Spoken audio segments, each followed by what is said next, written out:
karemy fahafoizana ho an'Andriamanitra.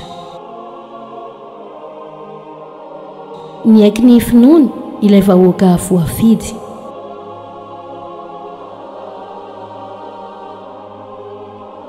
Raha mino an'i Kristy ho tompo ianao dia ho voavonjy.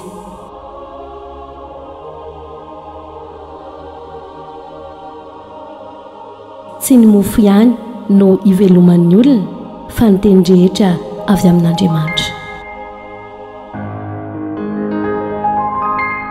Amin'ny anaran'ny Ray sy ny Zanaka sy ny Fanahy Masina. Amen. Ombantsika mianakavy eny Tompo ho tanteraka tokoa anay izany. Dia faly miarahaba sy mitsidika ny tokantranontsika amin'ity alady fahaeniny volana Marsa 2024 alady voalohany amin'ny fiomanana amin'ny karemy. Ka iloha hevitra indrindra no aroson'ny fiangonana ny hoe ny karemy dia fahafoizana ho an'Andriamanitra. Ka ny vaky teny telo no mampiditra antsika ao amin'izay fampianarany fiangonana sy andalinana hatrany ny finoana miainga amin'ny voalaza ny soratra masina. Vaky teny voalohany ary ao amin'ny Deutéronome 20:4 ka hatramin'ny 10 ilazany hoe ny aiky ny finoany ilay vahoaka voafidy. Fitimy famaly mahatsara fihavanana.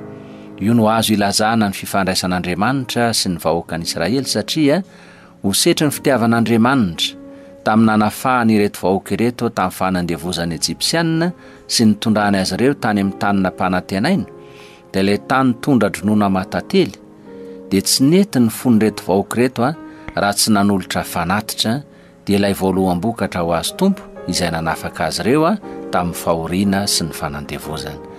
Ny vaky teny faharoa dia ny taratasy ny masinda Paoly an'ny Kristianina tao Roma 10:15 ka hatramin'ny 17 ilazany hoe raha mino an'i Kristy tompo ianao dia ho voavonjy.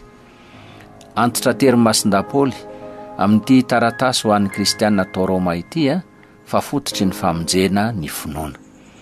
Miainga mandrakariva amin'ny soratra masina izany ary io no anovozana ny fampianarana. Ny famonjena ho izy dia tsy natokana ho ana tokon'olona na firenena iray ihany fa na iza mino an' Jesosy Kristy ary na aiza misy azy ka manana finoana an' Jesosy lay maty sy nitsangako velona dia azo ny famonjena mandrakizay. Dia i Jesosy Kristy ary lay ambarany masinda Paoly eo amin'ny taratasiny hoe maty sy nitsangako velona no entin'ny masinda Luka ihany koa amintsika amin'ny 4 2 ka hatramin'ny 17 dia ilay nitondrany fanahy an' Jesosy tany anefitra sy nakany demony fanahy azy. Karemy fahafoizana ho an'Andriamanitra. Io no lohahevitra aroson'ny fiangonana amin'izao herinandro voalohany hanomboantsika ny karemy izao.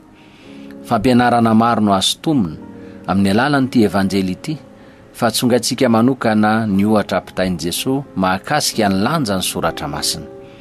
Eny fa na dia Andriamanitra azy izy ary manam-pahefana andresy amotika ny fahefan'ny demony dia nampiasa mandrakariva ny tenin'Andriamanitra ilazana fa tsy haresin'ny demony naoviana isika raha metehitra amin'ny herin'ny tenantsika fotsiny ka miala amin'ny tenin'Andriamanitra. Ary nyty evanjely ity ihany koa fa ireo fakapanahy telo nataon'ny demony tamin'i Jesosy ireo no mbola fakapanahy ataon'ny demony mandraka kehitriny entiny mandresy lahatra eto amin'izao tontolo izao ary maro no voatariny amin'izany. Akoatra ny fanangoleny isan-karazany dia mampiasa ny tenin'Andriamanitra koa ny demony any ka maro ny voafitaka. Ny antony ao ireo matoko tena ka mihevitra fa handresin'ny demony amin'ny herin'ny tenany ihany.